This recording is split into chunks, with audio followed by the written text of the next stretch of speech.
नमस्कार दोस्तों, मैं हूं गनिका सिंह और आप सभी का स्वागत करती हूं मेरे चैनल गनिकाज में। कैसे हैं आप सब, ये बताने के लिए हमेशा की तरह कमेंट बॉक्स में जय माता दी जरूर लिखें।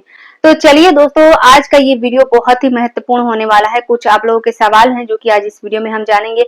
जैसा कि मासिक धर्म पीरियड में हम कन्या पूजन कैसे करें, कन्याएं ना मिले तो हम क्या करें, कलश का विसर्जन हमें कब करना है, व्रत का पारण हमें कब करना है, नौमी को करें या दसवीं को करें, कलश के जल का और नारियल का हमें क्या करना है, सामग्री हम पंडित को दान दें या क्या करें। बहुत सारी महत्वपूर्ण बातें आज इस वीडियो में हम जानेंगे, तो बने रहिए मेरे साथ मेरे चैनल पर। अगर आप सभी के लिए वीडियो हेल्पफुल होता है तो प्लीज एक लाइक जरूर करें। इसके साथ ही मेरे चैनल को सब्सक्राइब करके बेल आइकन को प्रेस कर दें ताकि मेरी आने वाली वीडियो की सभी नई नोटिफिकेशन आप सभी के पास सबसे पहले पहुंचे। तो चलिए हम वीडियो को शुरू करते हैं। तो सबसे पहले तो मैं आपको बता दूं कि इस बार 2025 में नौमी तिथि मनाई जाएगी 1 अक्टूबर को, दिन रहेगा बुधवार। ठीक है, इसी दिन पे हमें कन्या पूजन करनी है। कुछ लोग अष्टमी के दिन भी कर देते हैं, तो आप लोग देख लीजिएगा। लेकिन जो लोग अष्टमी के दिन कन्या पूजन करते हैं उनको कलश नहीं हिलानी है, ठीक है ना। तो कन्या पूजन हमें कब करनी है, नौमी तिथि के दिन, यानी कि 1 अक्टूबर दिन बुधवार को। ठीक है, तो सबसे पहला आप लोगों का सवाल है कि मासिक धर्म में पीरियड में हम कन्या पूजन कर सकते हैं या नहीं।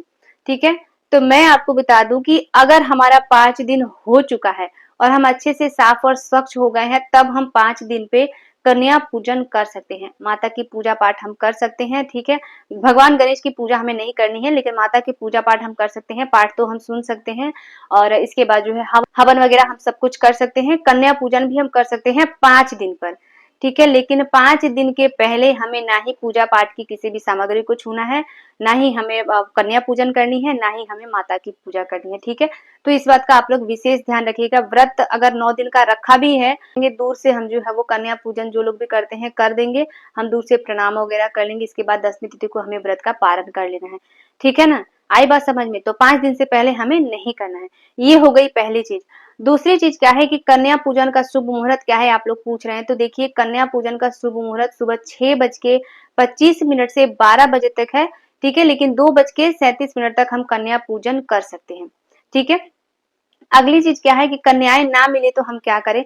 तो मैं बता चुकी हूँ पहले भी कि अगर कन्याएं नहीं मिलती है तो 9 कन्याओं के नाम से दक्षिणा निकालकर हम किसी भी पंडित को दान दे सकते हैं। ठीक है, भोजन जो है वो 9 कुंवारी के नाम से अगर कोई गौ मिल जाए तो हम गौ को दे सकते हैं। ठीक है, अगर 1-2 कन्या मिलती है तो अगर कन्या मिलती है तो 2 कन्याओं को 9 की संख्या में करके हम उनको भोजन इत्यादि करा के उनको जो है वो दक्षिणा वगैरह दे सकते हैं। 2-3 जितनी भी मिल जाती है।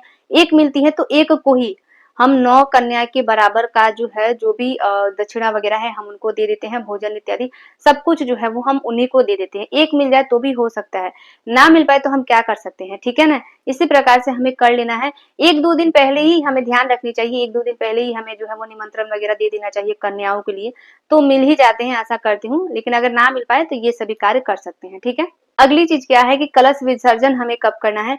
तो देखिए, मैं आपको बता दूं कि कलश विसर्जन जो है वो नौमी तिथि को करेंगे, मतलब कलश को हिला देंगे। लेकिन चौकी की विसर्जन हम जो है वो 10वीं तिथि को करेंगे। ठीक है, कलश को हिलाने के बाद ज्वार वगैरह हम निकाल लेते हैं। ज्वारे घर में जितने भी सदस्य होते हैं सब में बांट के थोड़ा थोड़ा हम ले लेते हैं। थोड़ा सा ज्वारा जो है वो हमें अपनी तिजोरी में भी रखनी चाहिए, क्योंकि ये माँ का प्रसाद स्वरूप होता है, तो हमें जरूर से रखनी चाहिए। ठीक है ना, तो इस प्रकार हम करते हैं। तो चौकी का विसर्जन हमें 10वीं तिथि को करना है और कलश जो है वो हम 9वीं तिथि को हिला देंगे। ठीक है, अगली चीज क्या है कि व्रत का पारण हमें कब करना है। तो जो लोग भी अष्टमी तिथि का व्रत रखेंगे वो 9वीं तिथि को व्रत का पारण कर देंगे। लेकिन जो लोग भी 9 दिनों का व्रत रखे हैं वो 9वीं तिथि को व्रत का पारण नहीं करेंगे। व्रत का पारण 10वीं तिथि के दिन करना है, यानी कि 2 अक्टूबर को। ठीक है ना, 2 अक्टूबर को हमें अपने व्रत का पारण करना है। इस चीज का आप लोग ध्यान रखिएगा। अगली चीज क्या है, आप लोगों ने पूछा है कि दीदी खोचा का हम क्या करें।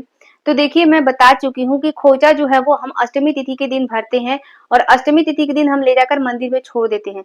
अष्टमी को ना भर पाए तो 9वीं तिथि के दिन भी हम भर सकते हैं और 9वीं तिथि को घर पर भी भर के, अगर हम घर पर भी भरते हैं तो 10वीं को हम दुर्गा जी के साथ ही जो है वो दे देते हैं। जब दुर्गा माता निकलती हैं तो हम दे देते हैं। तो इसी प्रकार से हो जाता है। लेकिन खोचा हमें भरनी जरूर चाहिए। खोचा की सामग्री मैं बता चुकी हूँ कि खोचा में हम चावल से भर सकते हैं। कुछ लोग जो है वो पूरी हलवा से भरते हैं, तो आप लोग देख लीजिएगा।